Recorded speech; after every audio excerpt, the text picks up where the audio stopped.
안녕하세요. 좋은버스톤TV의 좋은버스톤입니다. 오늘은 LG이노텍, 코아스템, 동원 개발에 대한 기업 분석 리뷰를 진행하도록 하겠습니다. 먼저 첫 번째는 LG이노텍입니다. 이 기업은 제가 12월 8일에 업로드를 하였으며 업로드 이후 주가는 16만 2,500원에서 19만 3,500원으로 약 19.08% 상승하였습니다. 다음으로 영상 업로드 이후 새로운 이슈로는 첫 번째, 4분기 최대 실적을 예고한다는 점입니다.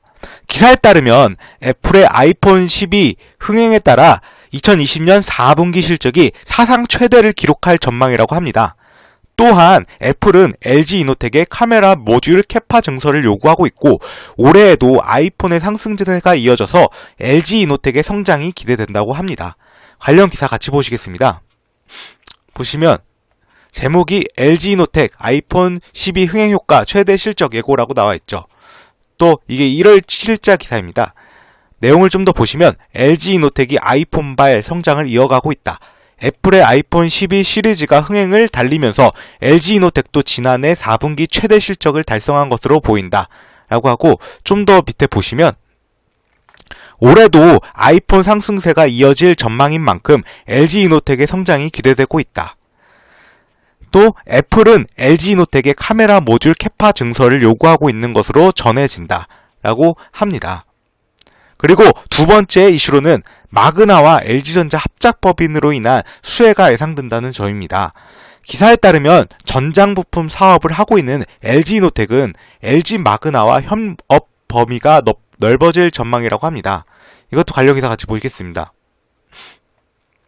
보시면 제목이 LG 마그나 출범, LG이노텍에 미칠 영향은 이라고 나와 있고요. 이게 28일자 기사입니다.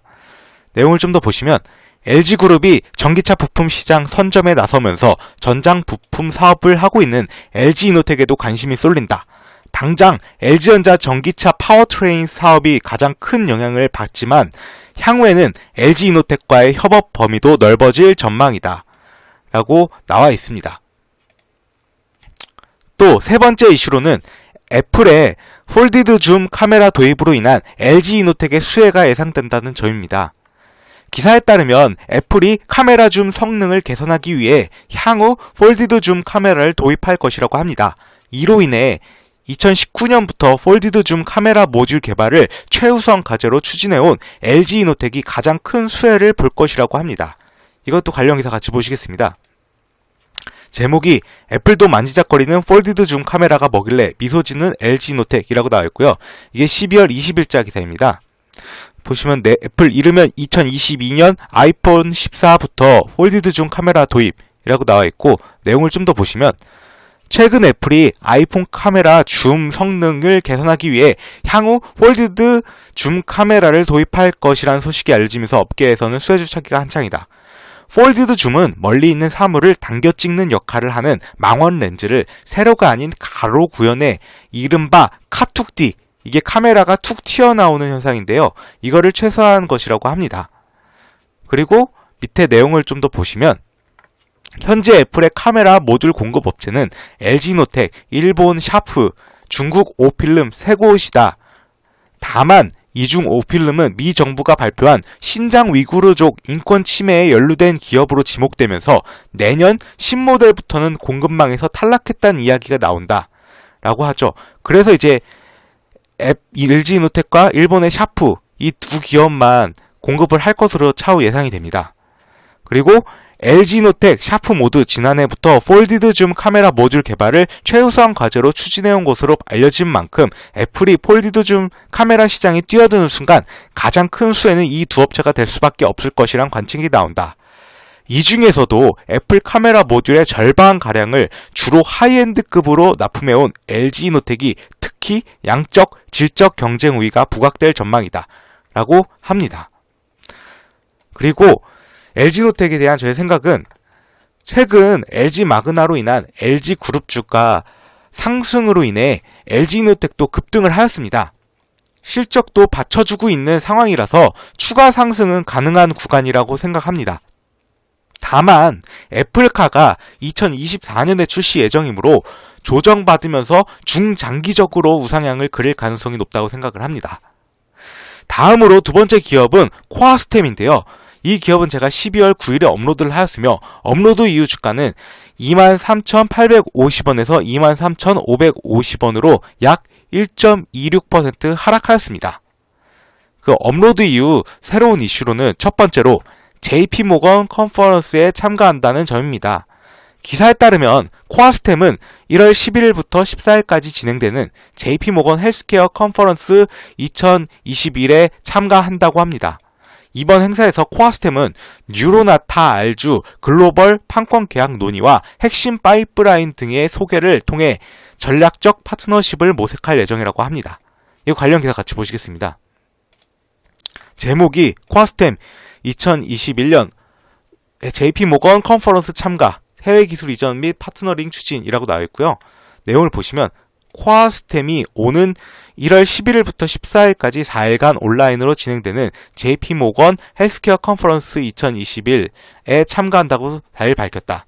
이번 행사에서 코아스템은 글로벌 제약사들과 앞서 논의하고 있는 뉴로나타 알주 글로벌 판권 계약 논의와 핵심 파이프라인 및 플랫폼 기술 소개를 통해 전략적 파트너십을 적극적으로 모색할 예정이다 라고 하죠.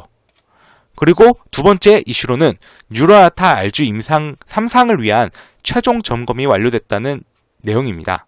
기사에 따르면 코아스템은 뉴로나타 알주의 임상 3상 돌입을 위한 절차 등이 완료됨에 따라 2021년 3월에 첫 임상 환자 투여를 목표로 한다고 합니다. 이거 관련 기사 같이 보시겠습니다. 제목이 코아스템 뉴로나타 알주 임상 3상 성공 위한 최종 점검 완료, 내년 3월 첫 임상 투여 목표라고 나와 있고요. 이게 12월 21일자 기사입니다.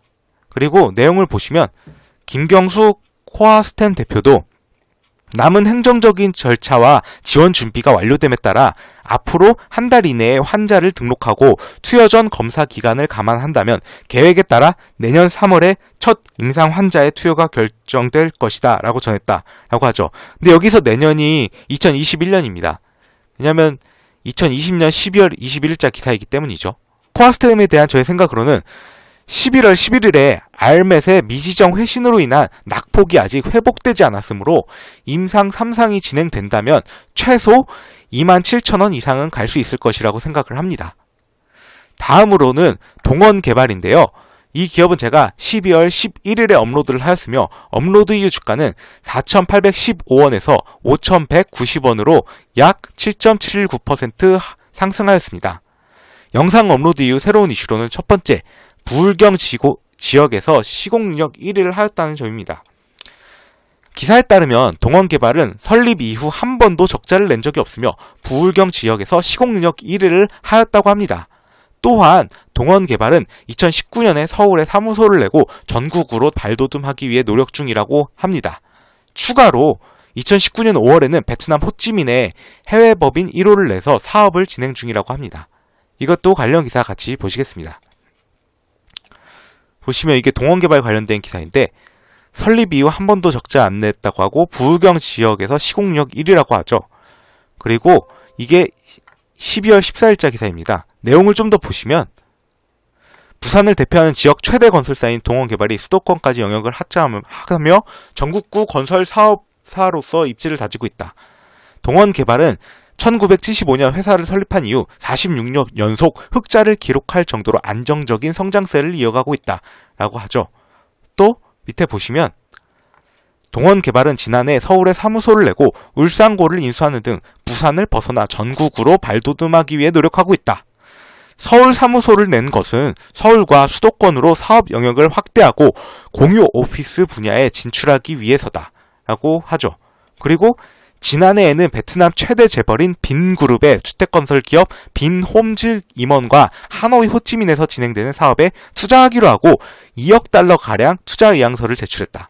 동원개발은 첫 사업으로 베트남 남부 최대 부동산 개발 업체인 DIC 그룹이 확보한 붕따우시 10만 평 용지에 55층 높이로 주상 복합 아파트를 건립하면서 비스타 동원 브랜드를 내세울 예정이다. 지난해 5월에는 해외법인 1호를 베트남 호찌민에 설립했다라고 합니다. 그리고 두 번째 이슈로는 한국투자밸류 자산운용의 주식을 장로 매도했다는 점입니다. 다트 공시를 보면 한국투자가 동원개발 주식 약 95만 주가량을 순매도한 것으로 나타납니다. 매도 이유는 단순 투자 목적이라고 명시되어 있습니다. 밑에는 다트 공시에서 가지고 왔는데요. 보시면 1월 5일자 공시이고 여기 95만 주 정도를 이제 순매도하였음을 나타나 있죠. 그리고 변경 사유가 단순 투자 목적의 주식 매매라고 합니다. 이 동원개발에 대한 저의 생각으로는 기존에 언급했던 투자 포인트들이 훼손되지 않았기 때문에 여전히 홀딩 가능한 구간이라고 생각을 합니다. 이상으로 LG이노텍, 코아스템, 동원개발에 대한 기업 분석 리뷰를 마치도록 하겠습니다. 시청해주셔서 감사합니다. 여러분의 구독과 좋아요는 영상 제작에 큰 힘이 됩니다.